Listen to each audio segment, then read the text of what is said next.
Yeah, let's get right in. So, can you begin by telling us how did you know that it was time to do something about the hydrogen workforce, and how did you get to the point from that to knowing exactly what it is that you want to pitch to funders and partners? Yeah, well, I think it was time because there was signaling of federal investment in the hydrogen space, and um, I would say traditionally the energy industry is reactive as opposed to proactive when it comes to identifying what skill sets and jobs are going to be necessary to coalesce around where talent is going for the needs of the industry. And so, in parallel to all the work that was being done to develop a hydrogen strategy for the Inflation Reduction Act and all the things that came along with the being designated in the Houston region as a hydrogen hub, we needed to look into what it would take to invest in communities and invest in our education partners to make sure that the jobs that were coming to be part of this industry were also going to benefit the people that make up the region, right? It is not something that we've ever done well. It is not something that we've ever been proactive about. And it was something where we found when we went to employers, educators, and community partners, there was a real appetite to try to figure out how to do it in a different way. So that was really, I would say, the signal was exactly if we're going to try to do this and we're going to try to grow this somewhat nascent industry in the energy capital of the world, we better make sure that we're doing it in a way that doesn't create even more disparity between the haves and the have nots. Yeah, makes sense. Thank you, Bryant. And let's go from that into how the specifics of the initiative were shaped. So I'm sure there were aspects of this that were shaped by how the hydrogen workforce in particular works. So what were some of the design choices that you made because it was the hydrogen workforce in Houston, where in a different context, a different choice would have been appropriate? Yeah, because it was hydrogen, we needed to make sure that we had the technical side of it at the table. Um, there is an element that, like I mentioned, if you're going to be operating in the energy industry, you have to factor in what you call like traditional roles, the more traditional energy space, be it upstream, downstream, midstream. But then realize that over time, what we found out was that a lot of those companies are already doing some form of hydrogen, maybe just not on the scale that we're talking about here. That's going to kind of necessitate an entire like I said, proactive strategy around growing jobs for an industry that is going to have large scale capital investment across a geography that's bigger than Rhode Island. So we need to like figure out exactly what that's going to take and how that's going to look, and that's essentially what we've been doing. And the fact that you mentioned it is hydrogen specific, I do want to like kind of not push back, but just kind of highlight that what we found was that even though these are hydrogen roles, that they are also jobs that currently already exist, not only in this region, but across the country. So what could we really take from what we've already grown and learned in other spaces and kind of almost implant that in this hydrogen effort for our employer partners and for the educational institutions that are going to have to develop curriculum that will be hydrogen specific. Thank you, Bryant. So my next question is about the types of partners you worked with and how did you secure commitments from them? A variety of partners with different priorities, different views of what the problem is, maybe different views of whether the problem even exists. So how did you secure commitments from them and align them all on collaborating on this? Yeah, it took some time to be honest. It was by the nature of the work that I've done, the people that were usually at the table would be like an executive or somebody in the corporate social responsibility part of the business, which is a good place to start. But that's not where you want to land when you're actually trying to move the needle in something like this. You have to, these are large organizations, large, complex organizations. So you have to kind of navigate through them in order to get to the right person, whether it be for the final decision or just the person to get to the stakeholder that you need at the table when you're talking about talent and HR and getting people to change their behavior for hiring practices, for recruitment practices, for trying new things, which is kind of what this all boils down to. Is what we're trying to do is get companies to recruit from new talent pools that they've traditionally either ignored or thought they've been burned by, or just kind of had a blind spot to the fact that they're just not, trying to reach certain parts of the population. So, um, yeah, you have to.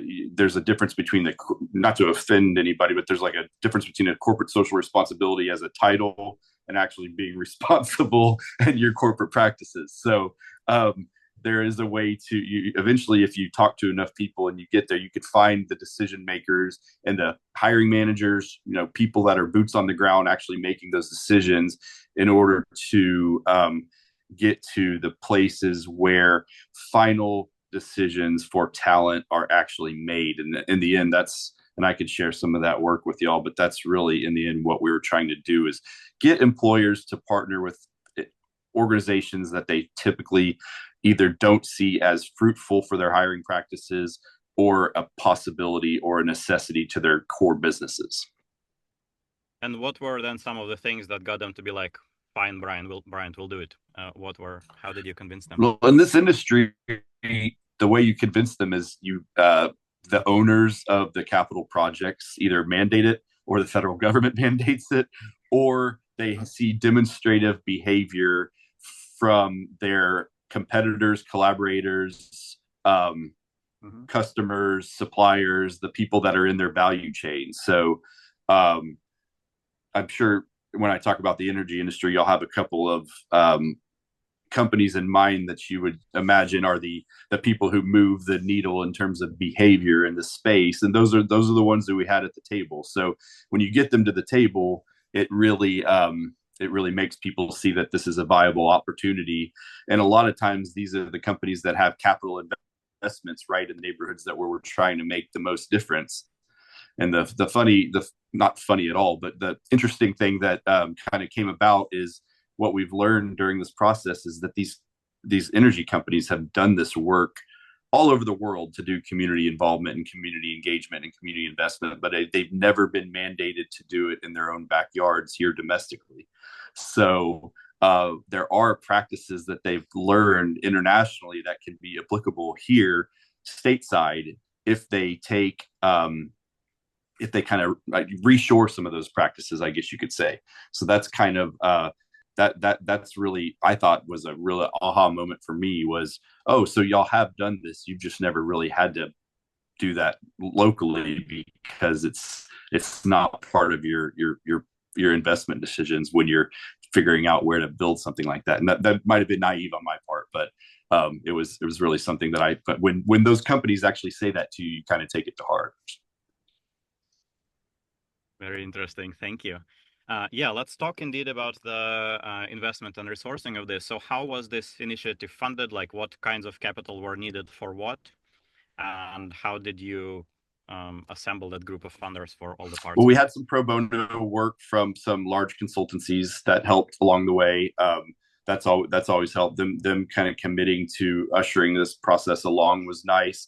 There was the Inflation Reduction Act and the bipartisan infrastructure law that were a part of this and really kind of dangled the carrot of financial investment from our employer partners along the way that got people to the table. But the investments were the way that those were structured, and I'm not sure how everybody in the room was. I assume there's some knowledge about everything that was designed, but the way you had to structure your labor practices, your apprenticeship practices, your community involvement within the scope of those bills was very much structured that this was part of your financial decisions. And so that immediately made them want to not only change that behavior, but make investment in hopefully trying some new things that they hadn't done in the past. And in terms of where we are right now, financially investing in this, companies are starting to kind of reassess to the previous speakers, to Amy's point. I liked what she said about kind of vision versus strategy. Even if kind of strategy is continuing to evolve, I think the vision is still there as we reassess what public policy decisions are, not even policy decisions, executive decisions are doing to some of the financial incentives that companies have to change their behavior along the way. Yeah, and let's talk indeed about those pivots. What were some of the areas where the initiative has evolved over time, either the way it's organized or its leadership, or maybe at particular points where its impact changed shape? Yeah, so it started pretty wide, I would say, is like hydrogen jobs.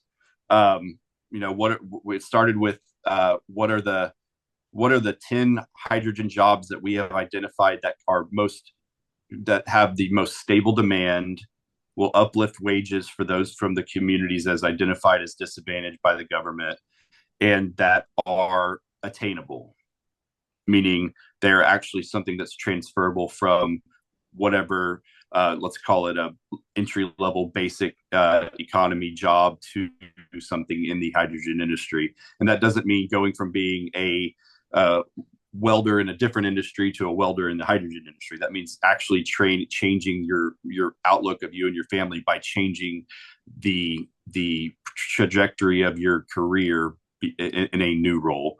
So that's kind of where it started. Then I would say phase two, we got really more narrow in terms of what can we do to build out curriculum and programming in 2 to 3 specific core roles for our employer partners, meaning electrician, clerks, and compliance officers. So that I would say maybe even too narrow we got for a little while, and then over time we broadened back out to say, okay, there is an election coming up.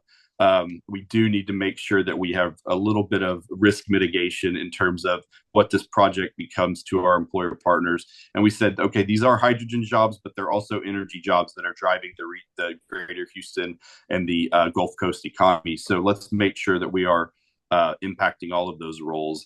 And I'd say that's kind of where we are right now is we're still focused on these 10 to 12 roles that are stable, in demand, uplifting of those from disadvantaged communities. And we're also making sure that we're kind of reassessing our language on how to identify and talk about those, especially when we're going into communities. So I'm not going to go into a community and talk to somebody where the average family annual income is $27,000 a year and say, hello, disadvantaged communities. Let's see what we can do here. We need to be really intentional about the language and how we're talking about that. Mm-hmm. And I think that's some of the really good feedback we've gotten from not only those in the community, but those partners that are already working with them.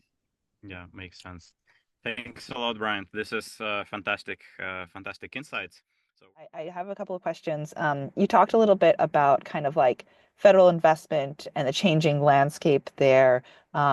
What can you tell me about how you predict that will impact hydrogen workforce development, and kind of if you have any insights into climate workforce development as well? How do you see that changing landscape? Honestly, I think getting back to what Ellen was saying, I think hydrogen is something that might be a little bit more protected than some of the other climate investment that made it through some of the legislation, just because there's a little bit more of an appetite for it. But everything seems to always be changing. I know there's some there's rumors, and Politico put out something the other day about the DOE potentially putting their hit list out in the coming days. So that might have already happened in the last 24 hours. I don't know, but right. I think there might be an appetite to allow hydrogen to materialize in some form or fashion, just right. by its very nature of who the companies are who are involved in it. Right. I think, and I don't know if that's what you want to hear, but that's no, that's very helpful. I think one of the things, and Shruti and Nisha, thanks for joining. And if you have any, I'm just jumping in with some questions that I have, but if you have questions, please go ahead first. But just kind of following on that example, I'm very interested in kind of like anecdotes of how you got larger leaders and organizations to be interested in the work that you were doing with the hydrogen workforce development. Yeah, well, I was lucky that we already kind of had a table that these folks come to. I think that's big, and that would be kind of my advice. Hmm. Like Would a it, forum is what you yeah, have. like find the table where people are already coalescing, and find those who are gettable. I guess you Mm. could say it goes a long way. But like I said, you even within those organizations, you really have to get to people who you find that kind of sweet spot between decision maker and appetite for um, change. Really, Yeah. Hi, I'm Shruti. I'm an advisor with Work on Climate, and I also work on workforce programs, specifically around their data and tools. But my question is, how do you go from small programs that like a community-based org doing or a training provider that can train 20 people mm. to this sort of regional level coordination needed? Because a lot of times I'm working at the very grassroots level, and even there, there's a lot. It's not easy, right, to recruit and train and get the outcomes, even at a scale of 20 to 100. So I'm curious how you stitched that together. Yeah, scaling workforce programs is like that's the golden goose, right? Yeah. And my best advice would be to embed in existing programs. So like um, we are lucky here to have a lot of really good 2-year colleges Mm, who already care about energy jobs and who already have good relationships with energy companies. And those energy companies, however we feel about them, are already investing in climate solutions. yeah. Um, and so embedding in the companies and colleges who are already developing this curriculum and already standing up programs um, is the easiest way to scale, in my opinion. That's where we've seen somebody take, you know, a startup program that got some seed funding at a nonprofit and take it to that next level by embedding what they're doing, or taking a level one credential and taking it to the next level at a college who Mm, can mature it and materialize it a little bit more to where it has a little bit of that organizational um, academics power behind it, I would say. But I'm also really biased because I think 2-year colleges are like incredibly underutilized yep. Oh, across for the sure. board. So I think that would be my immediate response. Really interesting. Thanks. Yeah, Bryant, I have a question as well. So within this initiative, again, like what was the timeline of signs that it's working? What did that look like? Like when did it start looking like yes, it's going to come together? When did it start looking like people are actually getting jobs? All of that. Yeah, it took a while.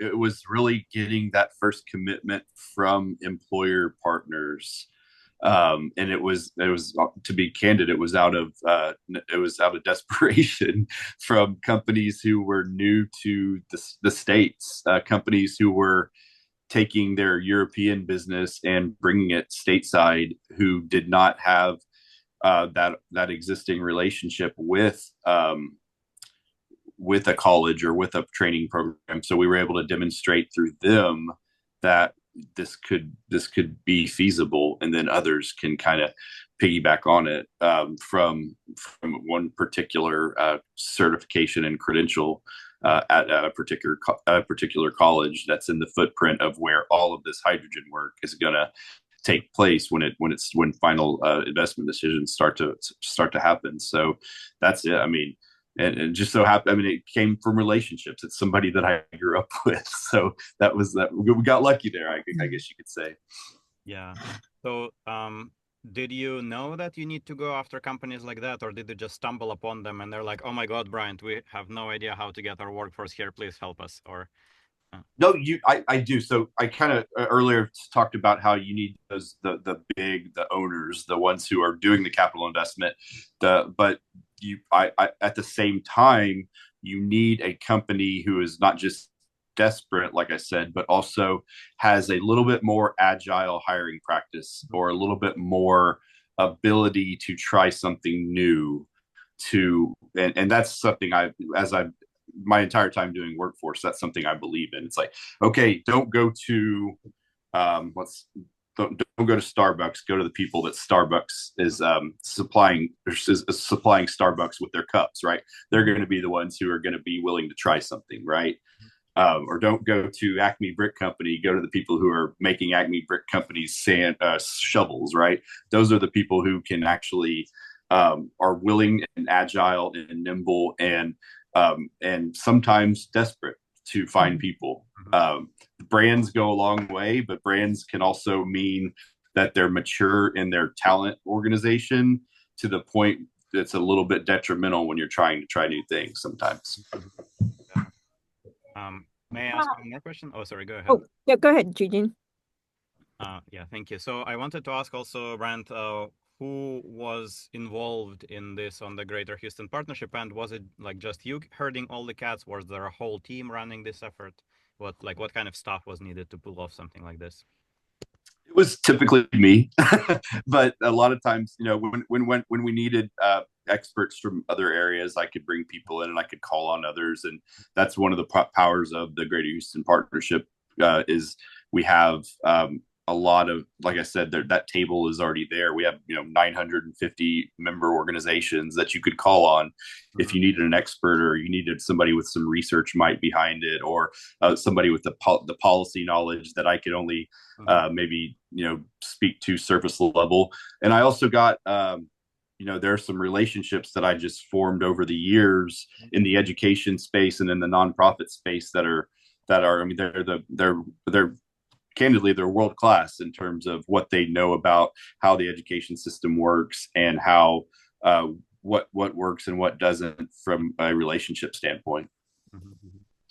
Thank you. Hi, I'm Nisha Desai. I'm a climate entrepreneur, former board member of Greentown Labs, which I'm sure you know, and then an advisor to Work on Climate. So I'm going to ask a kind of Houston specific question, if you don't mind. Okay, great. But what other initiatives around workforce development are going to have traction in this kind of, political environment, right? I mean, like if I think about clean energy, solar jobs, I mean, wind, I mean, that's been a big push in the kind of renewables industry for a long time. But I'm just wondering what else besides hydrogen has a chance to really kind of get some nucleus here. Do you mean energy specific or more generally speaking? Well, climate related, right? Climate related. Specific, like here in Houston, right? Where, I think we've got a lot of incumbents, right? And hydrogen is a little stressed right now in terms of, where that's going, right? So think about the other things, geothermal, CCUS. Carbon capture for sure. So.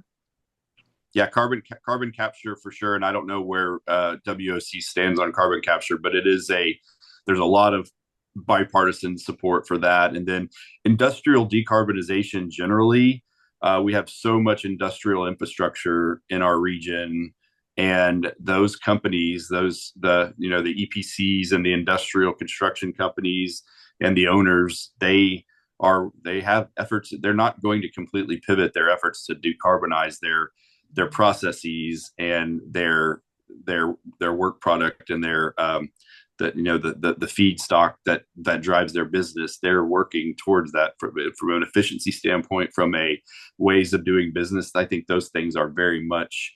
I don't know about what the latest news is in terms of where net zero efforts are going.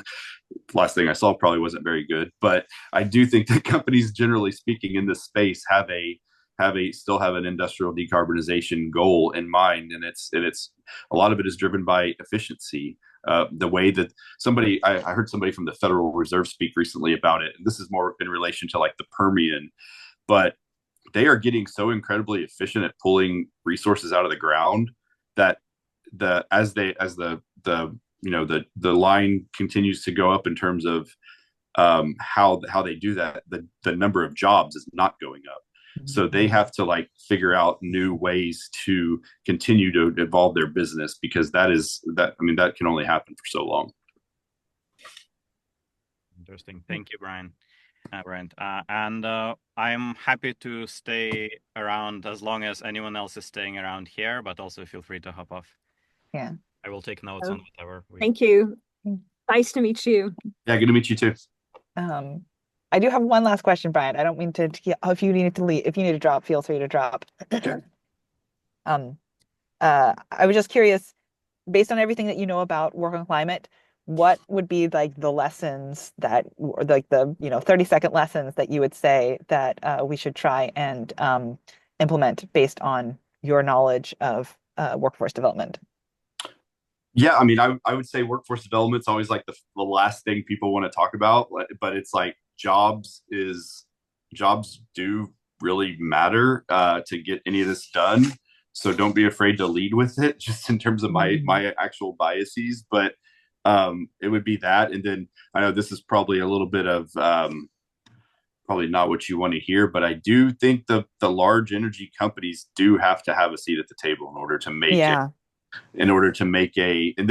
I had to come around on this as well, and maybe I've just been greenwashed or something, I don't know, but I do think that they're the ones who are probably going to have to have either from a technology standpoint, from an engineering standpoint, from an investment standpoint, they're going to have to come up with a lot of these solutions, in particular at a time when federal investment is being questioned across the board.